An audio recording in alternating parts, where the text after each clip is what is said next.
All right, YouTube, Clean King here. Wanted to put together a quick video for you. 3 easy steps on how to get started on your cleaning business right now to be starting to make money tomorrow. As you may know, the cleaning industry is worth about $380 billion and it's growing about 6% annually. So it's going to nearly double here in the next 5 years. Tons of opportunity. But unfortunately, many people are not reaping the benefits of that opportunity. So I want to help you so you can at least get a piece of the pie and not be left behind. So the first step in starting your cleaning business is not going out getting supplies right away. It's not writing a business plan. But the first step is understanding who do you want to service and focusing on 1 to 3 services at a time. For example, there's a residential side, there's a commercial side. In the commercial side, you have various types of cleanings you can do, as well as in the residential side. But in the commercial side, one thing you could do is maybe you want to clean apartment complexes. Now, you may say you have a 9-to-5 job and you need to be cleaning in the evenings, then apartment complexes may not be the right route for you. Cleaning is very known for being flexible, for providing great opportunities as a side hustle until you build up your company to the point where you can work in it full time or just keep it as a side hustle. But you have to start understanding the services in the different industries to see where your lifestyle, where what you're good at can fit in the industry. So many people get in and they don't even know what's available there. They don't even know what type of services they can offer. And they also don't even know how to sit down and focus on a service at a time. So my first step is to figure out which service, 1 to 3 services you're going to be offering. Because at the end of the day, especially if you're coming from the 9-to-5 world, business is about service. You have to learn to understand that you are providing a service to someone. So just like when you go to McDonald's or when you go to the dry cleaners, you want a service. You want someone to understand your problem and to solve it in an excellent way. So many people get into the industry just thinking about money and they forget that, yes, if they're going to be cleaning a place, it needs to be done professionally. Yes, you may have experience cleaning your home, but it is completely different when you're going into cleaning someone's business or you're going into to clean someone's home. You have to start knowing, okay, which services I'm going to provide, so that way you can focus on developing and getting better at providing that service. And you can see the opportunities of that service and make sure it's something that you want to go ahead and get into. Now, my second step for starting up your cleaning business is you need to make sure there's opportunity in your market. So I'm in a huge market, San Diego, California. I started fresh out the Navy in 2016, started my business, and I was able to start making money the next day because there's so many opportunities there. I was able to knock on doors. I was able to post on Groupon. I was able to get my name out there just to start getting pennies in my pocket and getting the experience. So you have to check to see what type of opportunities are available inside of your market to make sure that for the service you're going to provide, you have customers in that area that you can service for that service. Because once you start visioning your business at a more mature state, once you're growing, maybe doing 100 grand, 150 grand a month, starting to get into that more mature stage, you want to be able to understand, as you were starting, where you would like to head, what type of services you would like to do. Because trust me, you don't want to be the type of business owner that's desperate, that's just trying to do any and everything and just being forced to do work that you don't want to do. On this side of things, we create things.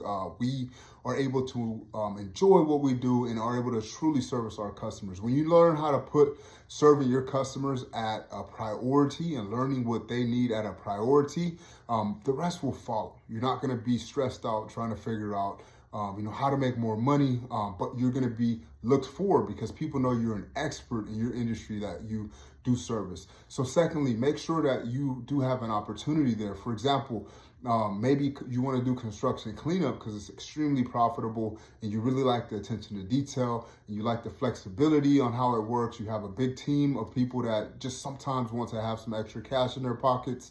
That may be an industry that you see fit for you. But you may check data and there's not been any new builds or been a small amount of new builds in your area over the last 3 years. So know who do you want to focus on? What type of client do you really want to service? based off of your life, what you have available, what you think you can give, what you think you're good at. And then as you start that journey, you're already going to have a step ahead from majority of cleaning companies who just start as a clean all and want to just be a generalist and never specialize, never get good at a certain industry. Now, my third and final thing when getting started, I know I haven't even mentioned the LLC yet. I haven't mentioned supplies yet. I haven't mentioned all those things you may hear from other guys, because these are things that before even getting started with all that, you must consider before starting up your business. Things that people overlook, and then later down the road, they, are saying, man, I should have done X, X, and X. Because I had a company for about a decade, and I struggled tremendously earlier on. But once I started to get to the mature stage, do the $2 to $3 million per year, I started to understand these things are very important for a company, any type of company, but especially a cleaning company. Now, third, if you see it's a good fit for you, if you found a service you like to offer, become a student of that business. Become a student of providing that service. I can't tell you how easy it's even for me stepping into this space. Because I'm learning, because I'm growing, because I'm becoming a student, because I'm investing, it's automatically setting me apart, because now I'm developing at a faster rate than those who just chase money. I know we're in it. We need to make money. We need to be able to grow, our family. We need to be able to, use our money to absolutely. I completely understand that. But I promise you, if you get great at what you're doing, the money is going to follow. So you need to become a student at knowing, maybe you want to serve apartment complexes. What is the property manager's problem? How can I go in as someone that doesn't seem desperate, just take my business card here, I want to give you a free quote, versus, hey, I know in your industry, there's a problem with turnover. I know you always get a new cleaner, maybe, every month or every 2 months, and that causes an issue for you having to retrain the cleaners, and maybe the company's already on top of it. But the approach I take in my company is we use technology to fully document every step, versus maybe you just want the manager's trash, make sure it's taken out every day. We make sure to put a note on that in the system, so that way, even if you do get a new cleaner, they know exactly what likes to be done. We're not wasting your time to have to retrain them. We're also training them, and we also make sure to communicate in their language because we're very familiar with this industry and the different languages.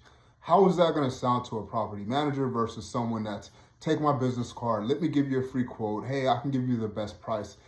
This industry is full of those type of people, but you want to set yourself apart. When I started doing these kind of things in my business and caring about the well-being of my client, that's when my business began to quickly grow. That's when my messaging became specific to them, and they understood that I was the person who can solve their problems, that I wasn't just an average Joe cleaning company, and I was able to command higher prices because now I'm saving them more time, I'm saving them more money, and I'm also giving them the confidence needed in a cleaning company who is truly professional, truly on top of their business.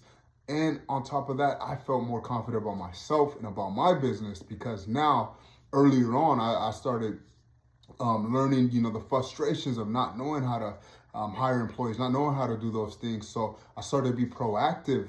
And now, even in this business, being proactive, it helps you when you start to get into those situations and being able to be more effective. Now, of course, you have to start making money in your company. You have to, once you get started, you have to be on the phone. You have to be door knocking. And down the road, there's other tricks and tips to once you have the finances and resources to invest into your company, to speed those things up and multiply and be able to serve your customer at greater scales. But you must take these 3 steps first before even getting started. Of course, the LLC, all those things, that is basic. I didn't even have to touch on that because you already know. Of course, those steps you already know. I mean, ChatGPT can give you the answer to that, or you can just get that from a free Google search. But I felt these were 3 important things that majority of the people miss when starting up a cleaning business or any business that can set them apart and get them going on their journey a lot quicker than others. So look, if you got value from this video, like this video, subscribe to my channel, and Let's continue to be the elite in the industry. I want to develop the best of the best, not just basic average cleaning companies, but those who are in the business to dominate, those who are in the business to separate themselves from the norm and really provide exceptional service to their customers. So that way, whatever business you decide to start down the road, whatever you decide to do, your company is well established, you have an extremely great foundation, and you're able to deliver value to your clients in whatever you do. Thank you for watching this video. I hope it helps. Drop something in the comments that maybe you feel like that I absolutely missed, or you don't agree with, or you agree with, and let's continue to grow. Let's continue to be the best versions with this time we have here.